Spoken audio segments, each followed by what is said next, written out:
Hello. Hope you are all doing well. Happy New Year, and hope you all had a enjoyable, exhilarating holiday season. I myself, it was an all right holiday season in general. For anybody new here, welcome. I just wanted to take the time, I guess the new year, sort of like the fresh slate, you can say. I wanted to talk directly to you, the viewers, as myself. 2022, especially I would say the last stretch of it, was a significant year in both daily personal life challenges, as well as starting up a system or even starting up multiple systems that I could see myself doing for a long time to come. This time in January last year marks my very first movie review. And looking back now over the 12-month course of just how much content, don't like to use that word, but overall things that I've put out, I am very proud of just how far that we have come in terms of how to approach engaging yet informative takes on movies and whether a certain project is worth your time or not. I try not to convince people which movie or which project to gravitate towards or which project to stay clear of. I'm more of someone that likes to just give my own take on it, what I personally see it as, and I leave it up to you if you think it'll be your cup of tea and whether you want to go check it out or not. I take it you all have figured out at this point, but I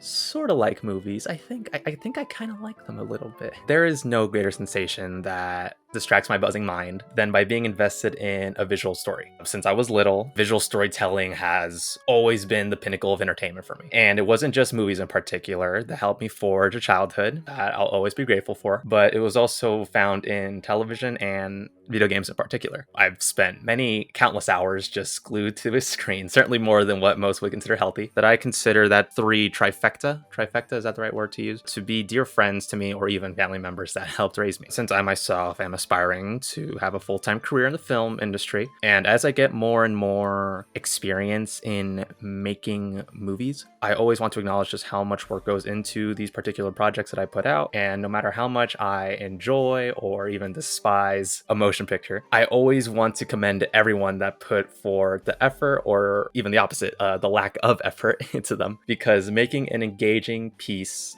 is hard. And even a group of filmmakers fumbling and creating a cohesive or engaging visual narrative, I think is still multiple times more interesting and multiple times more admirable than like 90% of other careers out there to me. Of course, there's different layers that can be made when it comes to levels of talent, preference or style of approach, studio greed overpowering creativity, or limited time and limited resources determining a project's quality when it releases. When it comes to this specific line of work and production, those things are inevitable to happen. The objective of filmmaking to me is to create an unforgettable, incredible experience with other passionate storytellers and to just leave a legacy of visual art to exist even when I'm gone that can inspire and comfort other people out there that may feel alone in the world. You yourself are probably a movie lover as well. You're probably asking yourself, where's this guy going with this? Here's an idea I've been having. Going forward with this channel in 2023, I want to expand my love for dissecting and breaking down these forms of media and possibly apply them to television shows and video games, particularly ones that are very nostalgic to me, of course, and ones that I grew up watching and everything. There are many notable channels that I've grown to love and have been watching constantly for the past few years now, and I feel like these particular channels, I don't know if I'll be able to address them by name, but I'll be sure to at least include them below in the caption or at least down in the description below. So if you want to get an idea as to where I would love to bring this channel to, just take a look below. Procrastination has been an absolute pain to me lately, and I've just been holding those things off for way too long now, and now I just really want to get back into all those different projects that I've just put to the side. Also, get back into the podcast. Did you guys know I did a podcast? It was literally like the prime year of COVID when we were all trapped inside is when I started doing it. I took a course on it and ended up loving it so much. I ended up doing just visual media podcasts. They should be still on the channel, so go check them out. I want to continue doing that sort of format for sure when it comes to bringing in guests and just talking about random stupid stuff. I can already say critiquing an entire lengthy series or an entire narrative video game will take much longer than consuming a feature film. That being said, making an official breakdown of certain shows or video games will bring more variety for all of you. I never thought I would ever become I'm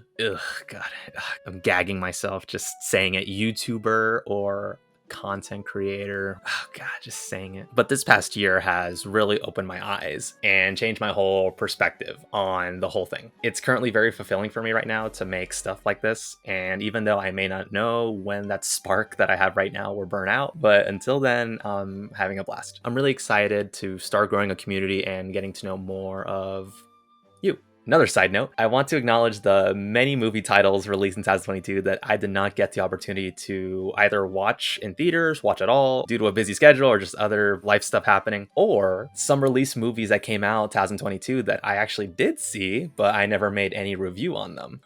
I know, right? I'm sorry. I'm so sorry. That is absolutely sacrilegious of me. So these particular movies, I would for sure be interested in checking out eventually. As for making an official review on them, I'm not too sure as of right now. It'll depend and vary on just how much the movie touched me in a good or bad way. If my experience was truly remarkable, I will consider making a recap review on it. Otherwise, I will most likely just be putting my thoughts and opinions over on my Letterboxd. I'll promote it, I'll show it off. Guys, go check out the links to my Letterboxd, all the other social media crap that I have. I may actually try to branch out and try to engage with more people on those social platforms because I know that's just what it is when it comes to growing an audience. Actually engaging with strangers on the internet to actually grow an audience. That'll definitely go well. So real quick, I just wanted to give a shout out in release order of all the movies just in general for 2022. Either I didn't get to see them, I did get to see them, or I'll just address all the movies now. So starting now, Jackass Forever, I saw it in theater. I just didn't think of making a movie review for it because it's a very different type of movie. It's not a narrative movie. It's like a compilation video you would find on YouTube. I was kind of conflicted of doing an actual review on it because what is there really say about it other than just go watch it if you like seeing that sort of pain? Uncharted on Netflix, again, that was a video game adaptation that I didn't think was as terrible as most other video game adaptation movies within the past decades, I would say. I think I did leave a review on Letterboxd if you want to go see my thoughts on it. Turning Red was one I saw on Disney Plus right after. I thought it was cute. Overall, I do have a bias towards Pixar in particular. I'm more inclined to check out Pixar than anything else that Disney currently has their clutches on. Morbius. I didn't think that I would actually want to see it, but now after all the memes that have occurred throughout the whole year, I'm intrigued to actually check it out now. It's on Netflix, so what's stopping me? Doctor Strange in the Multiverse of Madness. I didn't see it in theaters, but I did see it on Disney Plus when it came out eventually, and I'm conflicted about it actually, because there are elements of it that I really did and didn't like about it, but again, is it one that I'm so crazed to make a review on? I don't know. Probably not. Top Gun Maverick.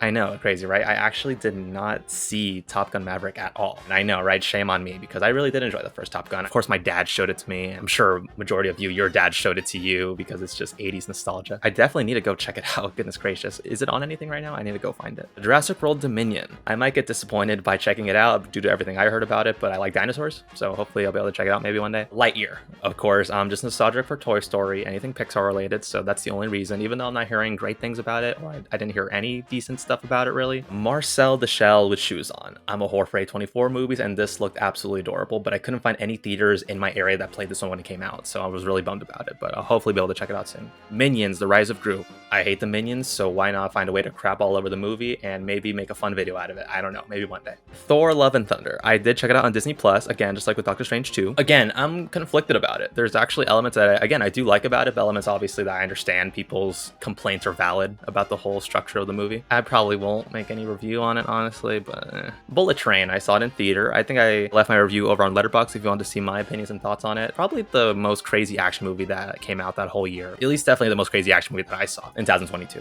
Amsterdam. I enjoy the lead cast that's presented here. That's pretty much the only thing that has me drawn to go check it out. That's really it. Nothing else really stands out to me about it. Halloween Ends. I want to see it just to see what all the fuss and all the craze is about when it comes to it not delivering on any single thing that any demographic group wanted out of a Halloween movie. So I just got to see how they accomplish that. Guillermo del Toro's Pinocchio. I heard that it was actually very touching and sad, and I think actually the whole story of Pinocchio in general is always a somber one. It was always one that stood out to me as a kid because I did grow up watching the original Disney animated one, and even many different variations. There are so many different variations of Pinocchio, not just in 2022, but even decades ago. There were so many different versions of Pinocchio that I had on VHS tape. It seemed that Pinocchio's story always made me cry, I remember as a kid. So anything to just remind me of my youth again. I know it's kind of a weird, morbid way to say it, but anything to just remind me of how I felt as a kid is always just a win, something I'll always go for. Babylon. I want to see why it bombed so hard. I'm surprised as to how that happened. I figured that Damien Chazelle's name, the youngest person to ever received an Oscar, that's really the only reason why I would want to go see it. I assume it was the marketing team that just delivered underwhelming trailers, and maybe just it coming out around the Christmas time just didn't seem like a very Christmas theme or a very holiday-esque movie for the family to go see. That's That's at least what I'm thinking. Glass Onion. I enjoyed Knives Out. I think Ryan Johnson, in terms of making these sort of whodunit mysteries, he's been very successful and very innovative, I feel, in terms of these type of movies. And I guess all the Star Wars fans are definitely happy to see him staying away from Star Wars as much as he can. And of course, The Whale. Again, I'm a whore for A24, and I like Brendan Fraser and Looney Tunes back in action, so what can I say? As for television shows, goodness gracious, how do channels manage to do in-depth reviews of feature-length movies and television series?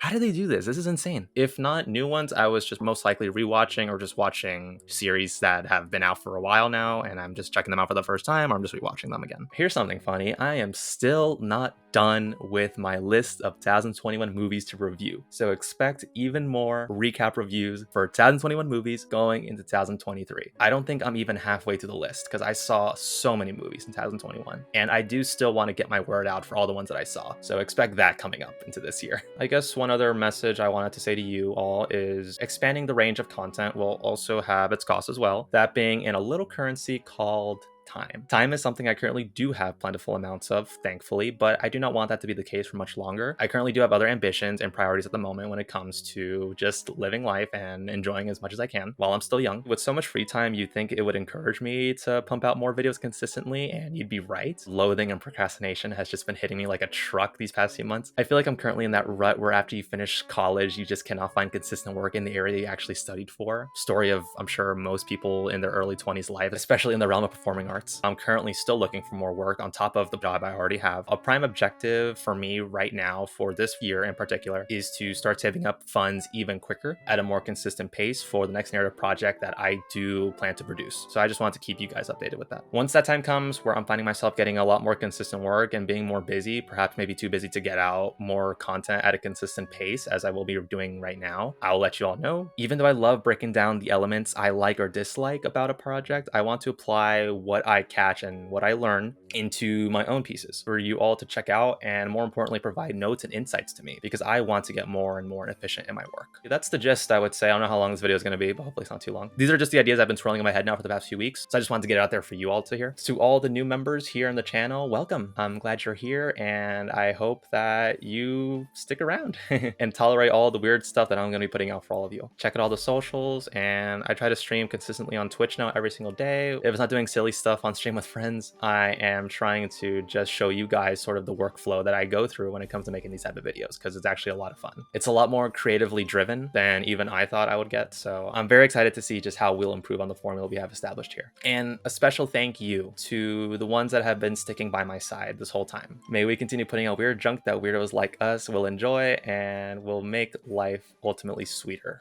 for all of you. Once again, thank you. That's basically it.